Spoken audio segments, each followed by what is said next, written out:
I, a 56-year-old male, recently discovered that my wife, Renee, 51 years old female, had undergone an STD test upon returning from her friend's extravagant wedding. She had kept this test hidden from me for several months, and it has raised suspicions of infidelity. I apologize for jumping to conclusions without concrete evidence or confrontation, but as a couple, there are certain things that may not be disclosed immediately, which can be somewhat understandable. Allow me to provide some background information about us. We have been married for 13 years and do not have any children together. While she is my first wife, I am her second husband. In her early 20s, she was previously married and has a now 23-year-old daughter from that marriage. Her first marriage lasted only 5 years, marred by her ex-husband's abusive behavior, which led her to flee with her daughter. As we got married, I embraced her daughter as my own, providing her with support for her education and various needs. After completing her education, she pursued an executive career and has been residing in Manhattan ever since. I, on the other hand, had a live-in relationship with my college girlfriend until my mid-30s, which eventually ended, and she moved out. 4 months ago, Renee attended her friend's wedding.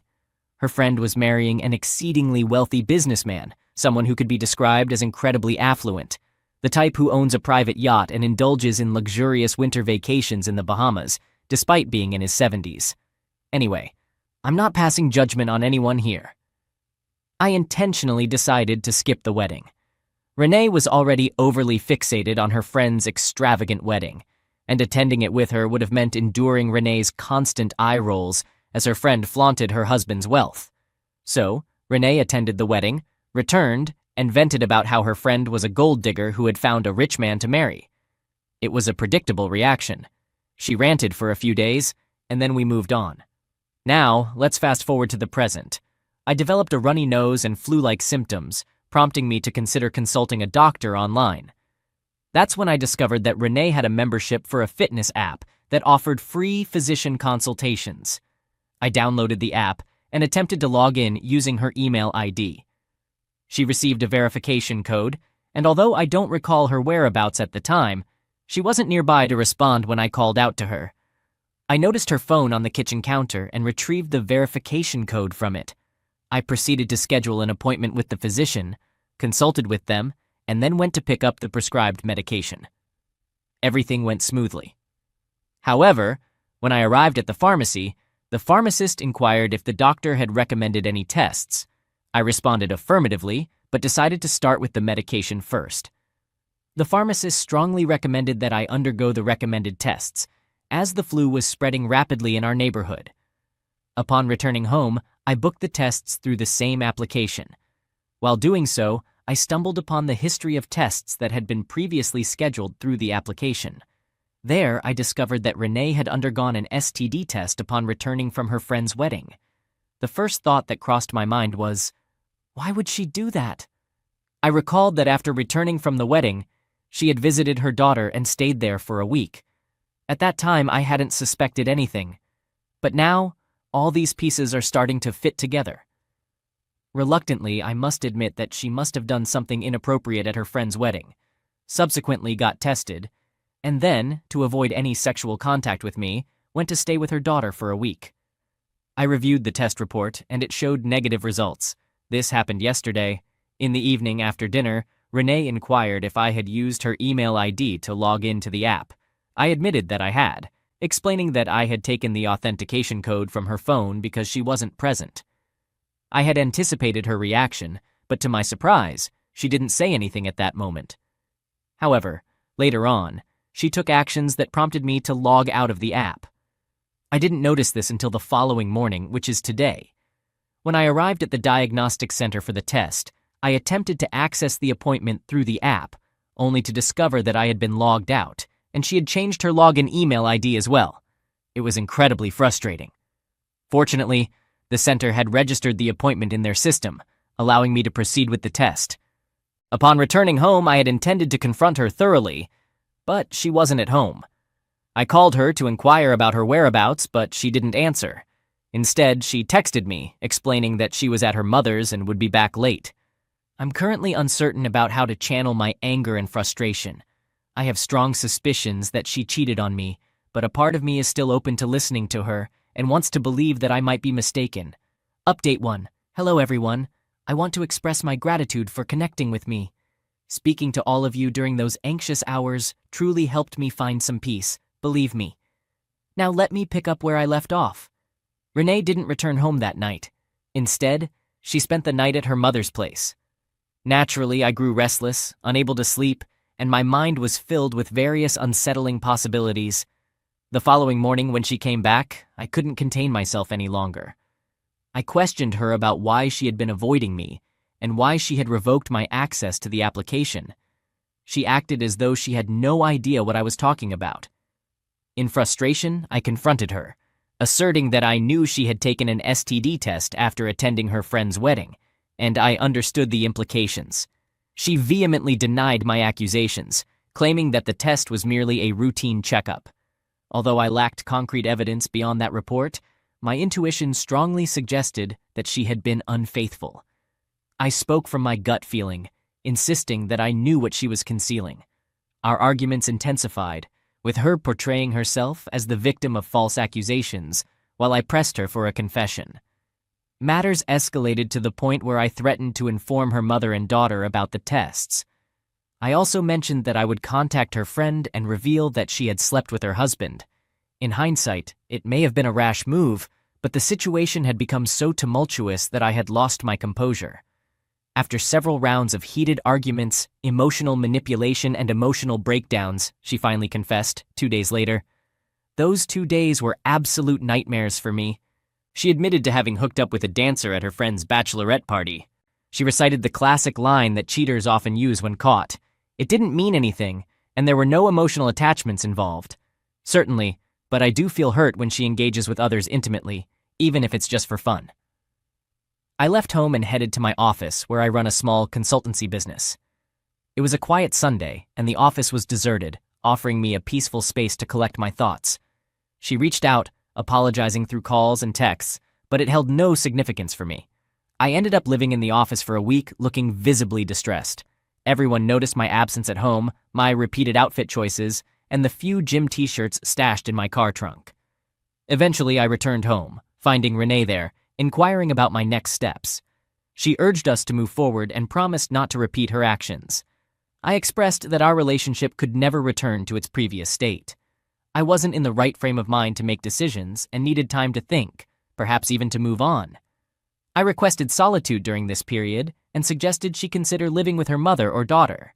However, Renee was reluctant to leave. She pleaded for one last chance to mend our marriage, willing to do anything except move out. She proposed spending time together, going on dates, and taking vacations to mend the fractures in our relationship. Spending time with her was the last thing I desired after learning the truth. After careful consideration, I couldn't reconcile with my conscience and opted to relocate my belongings to the guest bedroom, maintaining minimal communication with her. After a few days, she came to inquire about my decision, and I informed her that I was not willing to reconcile with her. She persisted in suggesting we give it another try, but I remained firm in my refusal. I explained that even sharing the same household was becoming untenable for me, and if she didn't leave, I would be the one to move out. She remained resolute about staying in the house and attempting to salvage our marriage. Feeling I had conveyed my stance clearly, I proceeded to pack my belongings and departed. I found temporary lodging in a motel and began searching for affordable rental options. A distant friend of mine had recently put his house up for a short-term lease, so I opted for that and settled into his one-bedroom condo. Since then, I've been living independently. Additionally, someone suggested on my previous post that I should undergo testing due to concerns about potential infection from my wife. I followed that advice, and fortunately, the test results came back negative. Renee initially reached out to me, but I eventually blocked her and requested that she refrain from contacting me. She informed her daughter that I had abandoned her for a trivial reason. She made efforts to mediate our situation. Initially, I avoided divulging the reason, but over time I sensed that she was becoming resentful towards me. Renee had been feeding her falsehoods, so I decided to be honest with her. She's an adult and capable of understanding the situation. She assured me that she wouldn't pressure me into reconciling with her mother, and that she would continue to love me regardless of my decision.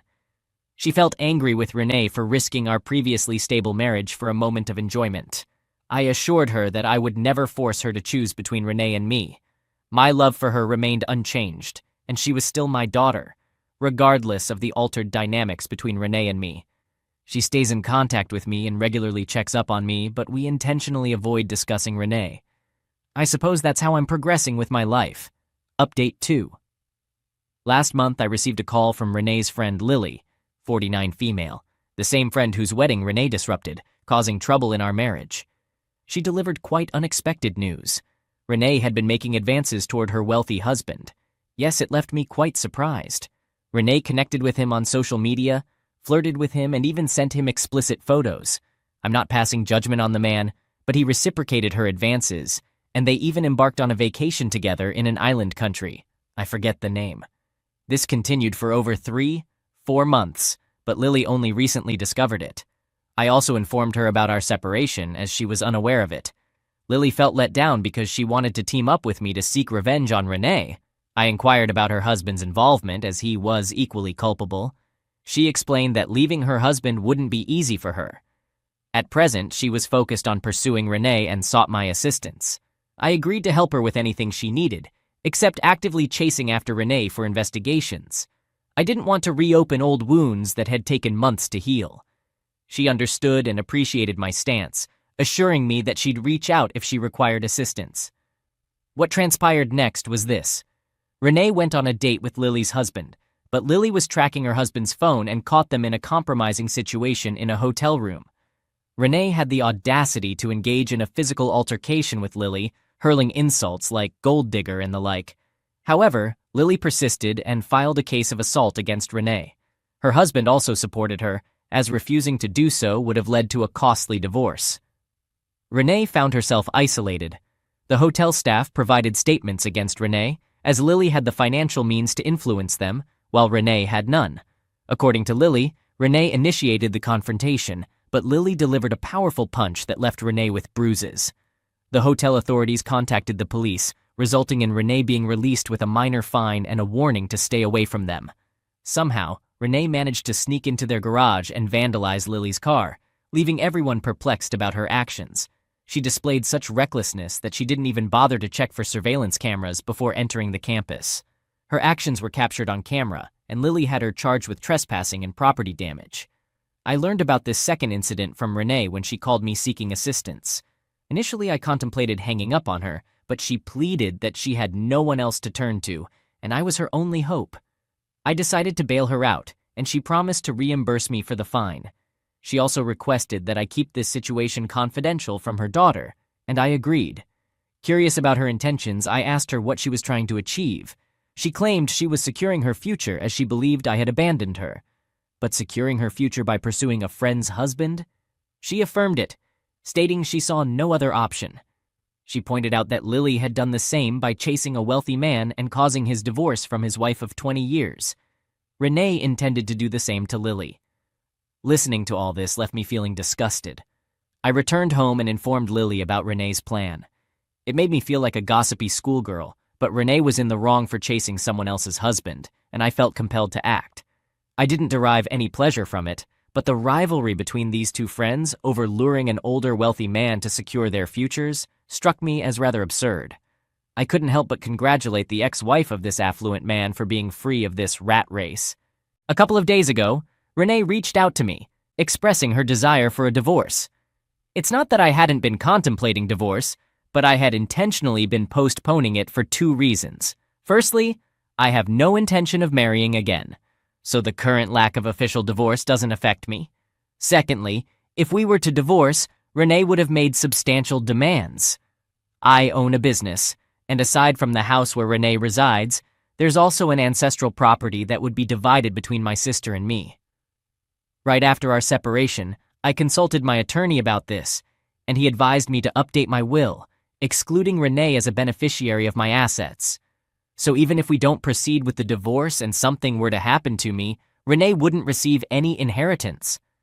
Renee had a lengthy list of divorce conditions, including the house, 1 year of financial support, and a substantial alimony. She claimed she sought a divorce to facilitate her marriage to Lily's husband without complications.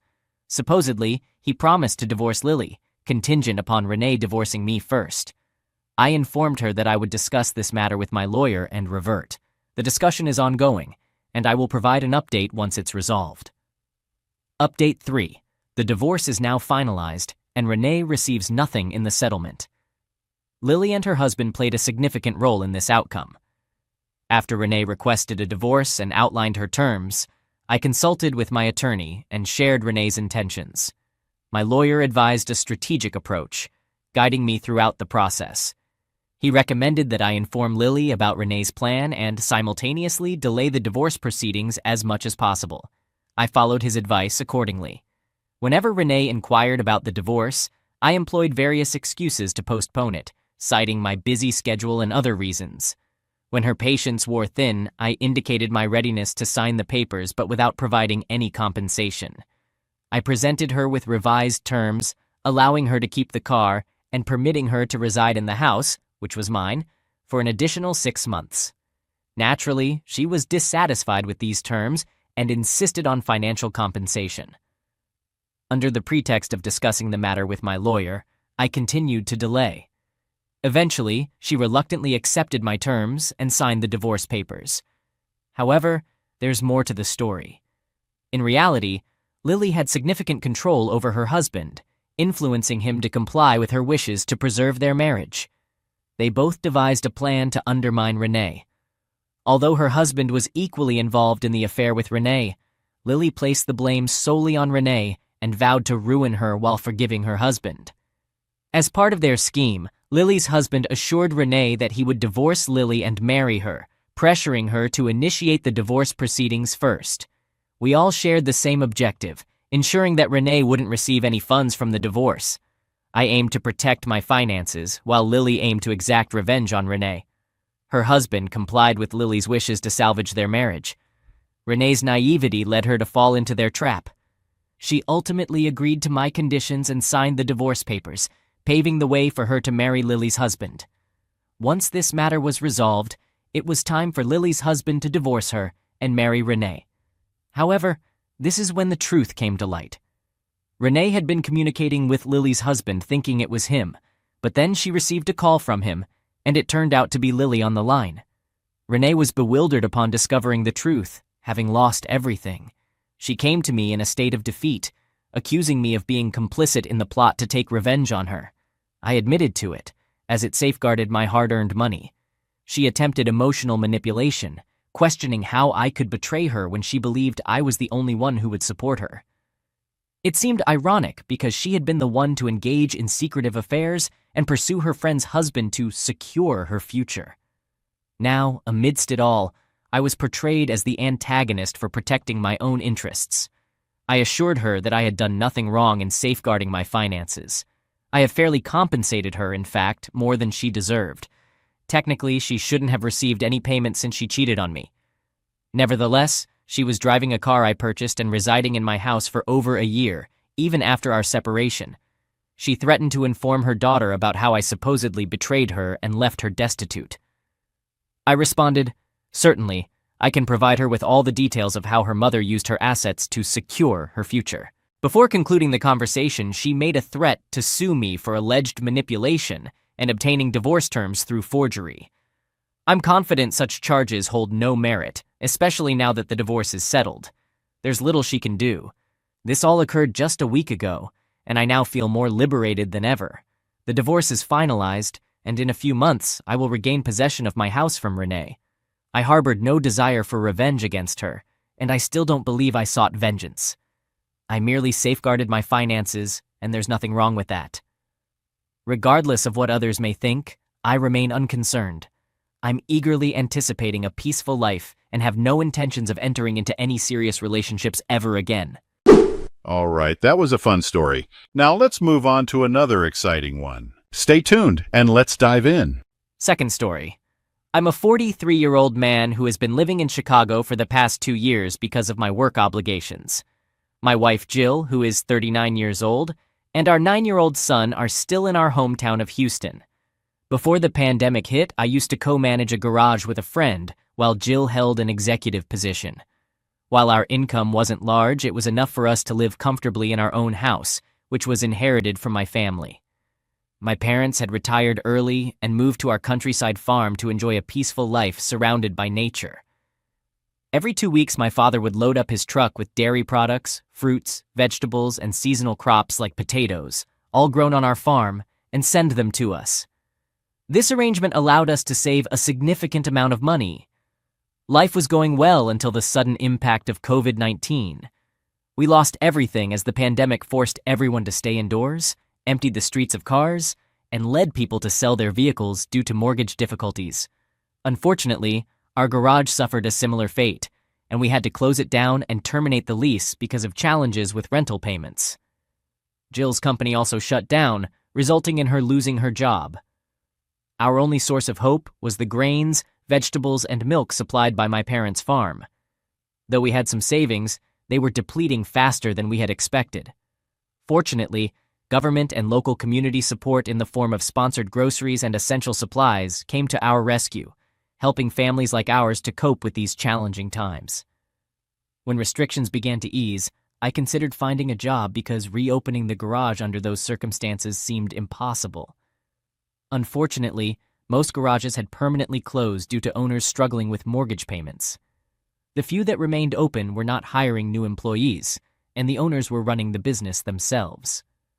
Jill faced the same situation and couldn't return to her job. After extensive searching and reaching out to various contacts, one of my distant cousins informed me about a job opportunity in Chicago. It was a position at a car manufacturing facility with a good salary, and I had no other choice but to accept it. Our savings were nearly depleted, and the prospects of finding work in Houston were grim. I left for the job, leaving my wife and son behind. The company provided me with food and lodging, and I had 15 days of leave every 6 months to visit my family. The first year went smoothly. Despite the distance, Jill and I remained close. She constantly encouraged me to work harder so we could reunite in Chicago.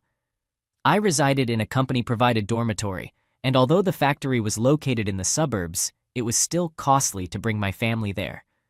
We understood it was a long journey, but we held on to hope that we would soon be living together. After long hours at work, talking to Jill was the only thing that rejuvenated and motivated me. Changes began to occur following my last trip back home about 7 months ago. During that time, Jill landed a job at a startup company. Initially, I didn't notice any significant alterations except that she wasn't available for me every day. This was understandable since she used to be a homemaker and could always make time for me when I called. With her job, it was unrealistic to expect the same level of availability. However, I did observe some changes in her behavior during my last vacation back home. She became more guarded about herself and her phone.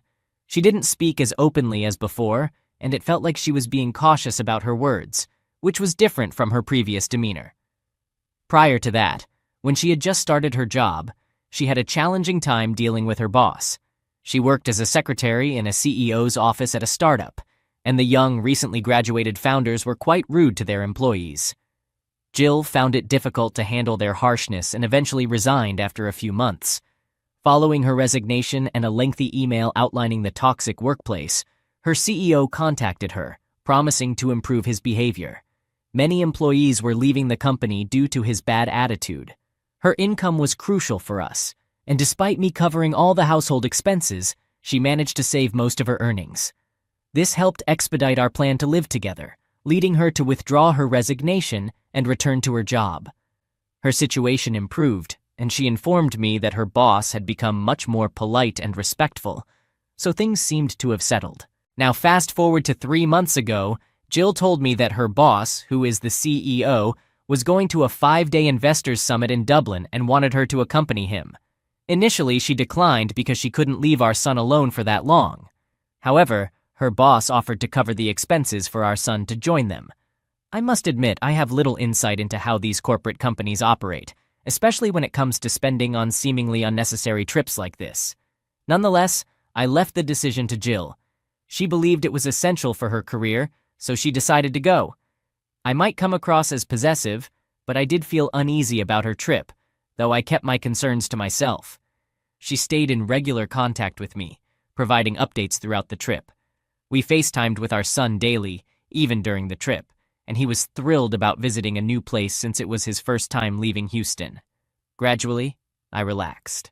After the trip, I noticed no apparent changes in Jill's behavior. Nothing that matched the confessions I've read here, like her ignoring me or becoming distant, etc. I wouldn't be sharing this if I hadn't gone home last month. I deliberately kept the exact date of my visit a secret. I wanted to surprise her. I had done this before on previous occasions, but this time, her reaction was more shocked than joyful when she saw me at the door. Her face didn't light up upon seeing me, instead it appeared serious. Despite her attempts to feign excitement, you can still discern these subtle changes in your partner. She became very guarded, not only about her phone, but also about herself in general. When you reunite with your partner after 6 months, it's only natural to desire intimacy. In the past, she used to eagerly embrace me on the very night of my arrival, but this time she seemed hesitant. I asked her what was wrong, and she replied with, "Nothing." Her demeanor resembled that of a shy, inexperienced schoolgirl who is merely going along with the motions, being cautious about herself and showing no initiative. I couldn't help but feel that she was hiding something, fearing that I might discover it. I confronted her, but she refused to acknowledge anything unusual. However, over the next few days, she returned to her usual self. I'm not proud to admit it, but that very night after she fell asleep, I snooped into her phone. To my surprise, I found nothing suspicious. Her conversations with her boss consisted solely of work-related matters, with no questionable phone calls or incriminating content in her gallery. When she was away at work, I questioned my son about the details of the Dublin trip, but he didn't reveal anything out of the ordinary either. I returned to work after the holidays feeling content and relieved. 1 week ago, Jill informed me that she was going on a 2-day work trip to Florida with her boss, and this time our son wouldn't be accompanying them due to his upcoming exams. He'll be staying with my in-laws during those 2 days. I'm not sure if I'm overreacting, but I can't shake this uneasy feeling about the situation. I inquired about who would be joining them, and she mentioned it would be just her and her boss. What strikes me as odd is that her company has 2 founders, yet she consistently travels with only one of them. I'm not sure if I'm being overly suspicious, but I want to address these concerns early on rather than ignoring potential warning signs and regretting it later. Has anyone else experienced a similar situation? I would greatly appreciate any advice or tips. Update 1. Hello everyone, it's been a considerable amount of time since my previous post. During this hiatus, I connected with several men who, like me, were deployed away from their hometowns and faced similar situations. Many of them, upon hearing about my circumstances, advised me to give Jill the benefit of the doubt, especially since I couldn't find any concrete evidence of her infidelity. Taking their advice, I chose to do just that. Following her trips to Dublin and Florida, she embarked on numerous work journeys to cities such as Amsterdam and Seattle, interestingly, never visiting Chicago where I reside. A month ago, I received my long-awaited second promotion, which came with a substantial salary increase. I was elated when the news was announced, and I immediately called Jill to share my joy. However, her reaction was far from enthusiastic. The reason behind her lack of excitement was clear. My promotion meant that she and our son could finally move in with me. I asked her if she wasn't pleased about my hard-earned promotion. I had dedicated 4 years to this job, often working double shifts, with the sole aim of earning this promotion so that I could reunite with my family. She expressed happiness about the promotion itself, but hesitated about relocating to a new place. She explained that she had put in a lot of effort to rebuild her career, and she didn't want to start over again. I suggested she could find a new job in Chicago, but she wasn't keen on that idea. She mentioned she anticipated a promotion and had put in a tremendous amount of effort to establish herself in the company. Now, she was determined not to leave without securing that promotion. I found it hard to accept because she seemed to be resisting the idea. Personally, if given the chance, I would have gladly left my job to be with my family. Despite her significantly lower salary compared to mine, she could have easily found a similar paying job here, yet she wasn't willing to make the move. This disagreement led to numerous fights and arguments between us. Initially, she cited our son's school and curriculum as reasons for not relocating. Our son is passionate about soccer and has been receiving training at a local club. I assured her that I could find him a good training club here, but she was hesitant, stating that moving would disrupt our son's life entirely. While some of her points were valid, I couldn't shake the feeling that she simply didn't want to share a home with me. Ultimately, we reached an agreement to wait another year, save more money, and then reconsider this decision. About 2 to 3 months later, Jill surprised me by expressing her desire to move to Chicago with me. I asked her what had changed so suddenly. She explained that she had a change of heart and felt that our son needed me. Just a few months prior, during our arguments, she had argued against disrupting our son's curriculum. During that period, our son's academic year had just concluded, making it convenient for us to enroll him in a new school in Chicago. However, now that the new academic session has commenced, it would be quite challenging to secure mid-year admission for him. I suggested that we wait for this year and consider moving next year, but she remained insistent on living together. When I inquired about her job, she expressed her willingness to resign, emphasizing that family holds greater importance than anything else. I'm truly unsure about the driving force behind this sudden change in her, and I do have my suspicions about something being amiss. She has even reached the point where she's prepared to postpone our son's academic session by a year. I've discussed this with some of my local colleagues here, and they have assured me of their assistance in facilitating our son's mid-session admission. I'm making preparations for everything else to have them join me here, including arranging housing, a vehicle, and school enrollment. However, deep down, I can't shake the feeling that she has motivations beyond just wanting to be with me. Update 2. It turns out that my wife was indeed having an affair, and I discovered the truth when she moved with me to Chicago. As I mentioned in my previous update, she suddenly expressed her desire to relocate with me and was willing to quit her job. I felt a mix of happiness and suspicion about the entire situation, but I made all the necessary arrangements for them. My cousin, who had referred me to this job, helped me secure my son's admission in the same academic year and find an affordable rental apartment. So Jill and my son moved in with me, and I couldn't have been happier. All the suspicions and doubts I had initially vanished once we started living together. It was a joyful time. However, as time passed, I began to notice that Jill had changed from the woman I had married. While it's natural for people to change over time, this was not a positive transformation. She became irritable and guarded. Whenever I approached her about it, she would attribute it to missing our hometown, friends and family back there. I could empathize with her since I had also been away from family for an extended period. But one night, I stumbled upon her in tears during a phone call. I inadvertently overheard her conversation and realized she was pleading with someone to take her back. Instead of concealing or investigating further, I decided to confront her after her call ended. I had heard everything clearly, and she didn't deny or manipulate the situation. She confessed to everything. It turned out that her young boss had an intimate relationship with her, quite explicitly. It all began during their first trip to Dublin. After a successful investment deal, they celebrated so joyously and consumed enough alcohol to lose control and engage in such acts. Following that, they continued their involvement every night after our son had gone to sleep. This revelation left me so repulsed that I had the urge to confront her about it right then and there. Their physical relationship persisted beyond the initial trip, and on subsequent business trips, it seemed more like a rendezvous than a work assignment. This was the reason she was hesitant to leave her job. However, when she informed her boss that I wanted her to be with me but she declined because of him, he became apprehensive and assured her that he wasn't serious about their physical involvement. He encouraged her to prioritize her family over him. This revelation greatly upset her. Although she knew it was a casual affair, a part of her felt hurt that he wasn't as emotionally invested as she was. He even introduced her to the woman he was casually dating.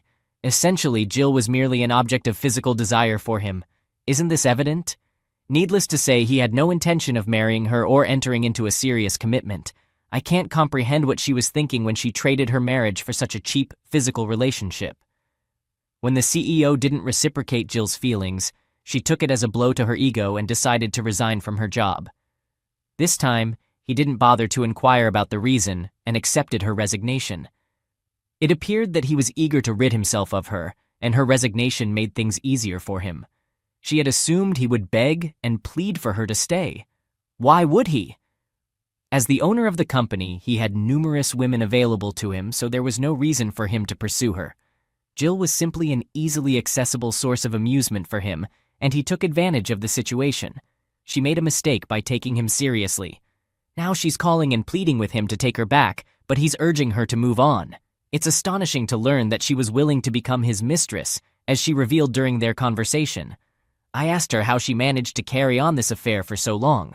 She explained that their interactions occurred in person, and they shared the same workspace for 8-10 hours a day. This clarified why I couldn't find any evidence on her phone. They didn't exchange texts or calls during my 15-day home visits because they were physically together for a significant portion of the day. Her boss wasn't emotionally invested in her, so there was no need for them to communicate further. He sought physical involvement, and she willingly provided it within the confines of his office. Yes, she admitted this to me. They engaged in regular intimate encounters in his office, ensuring the doors were locked and the office camera was turned off. This revelation weighed heavily on my mind. I asked her to leave me alone, and by the time our confrontation ended, it was already morning. I slept throughout the day. When I woke up in the evening, I noticed that she had prepared my favorite meal. She acted as if everything was normal and suggested we start fresh. However, I firmly declined, expressing that I had been working tirelessly day and night to secure a better life for my family while she was involved with her CEO. She feigned surprise when I mentioned the word divorce. She exclaimed, "How could you do this to me? I sacrificed everything for you, stood by you during our tough times when you had nothing, and now that you're earning well, you want to abandon me." It's true that she supported me during difficult times, but she also faltered and engaged in infidelity. I, too, fulfilled my role as a good husband. Long distance was challenging for me as well, and I longed for a family and a fulfilling, intimate life, but I didn't resort to infidelity, unlike her. Despite her apologies and numerous promises, I remained resolute in my decision. I informed her that I would be booking her return tickets and sending the divorce papers shortly. Thankfully, I had a prenuptial agreement in place, which will greatly benefit me financially. I'll provide more details in the next update. At the moment, my state of mind is far from stable. I've left our home and have been residing in the company's dormitory. I'll provide a final update once I've sorted out this chaotic situation. Update 3. Hello everyone. I want to express my gratitude for all the support. Some people have mentioned that I might have missed some red flags and that wives tend to cheat in long-distance relationships. I want to clarify that I was vigilant right from the beginning. I noticed even the slightest change in her behavior and openly discussed it. I made daily calls to her and had transparent conversations regularly. I even checked her phone during my visits home. I'm not sure what more I could have done to prevent the infidelity. So yes, the divorce proceedings have now commenced. I've arranged for their return tickets home. My son is still very young and unable to live without his mother. Considering my work situation, it's not feasible for me to care for him alone. Moreover, he has been away from me for so many years, and it wouldn't be in his best interest to keep him with me at this time. I'm hopeful that as he matures and understands the situation, he will come to understand my decision. Jill pleaded with me, explaining that she had lost everything and lacked the means to support herself. I offered to let her stay in the house until I returned to our hometown. Fortunately, we had a prenuptial agreement that prevents her from making any claims on my property in the event of a divorce due to cheating. So, she won't have access to my house. I have agreed to provide child support for our son, ensuring that she receives nothing from the divorce. Even after she left for Houston, she continued to contact me, requesting one last chance to repair our relationship. She remained hopeful that I would forgive her for the sake of our son. Yes, it's true that some people choose to forgive their unfaithful partner for the sake of their children. Call me selfish or anything else, but I wasn't willing to reconcile with her just to maintain the illusion of a happy marriage for my son. After a prolonged struggle, the divorce was ultimately concluded, and she left with nothing. She also lost her job, and her former boss provided unfavorable feedback in her reference letter, citing her tendency to resign abruptly without cause. She resigned twice during her tenure. Consequently, she's struggling to secure job offers from reputable companies. Additionally, the corporate industry has been facing challenging market conditions for the past year. Occasionally, she sends me voicemails, blaming me for ruining her life. I don't pay it any mind. I haven't blocked her because I want her to be aware that I hear everything she says, yet I remain unaffected by her hardships. It's important to me that she understands I no longer have any love for her.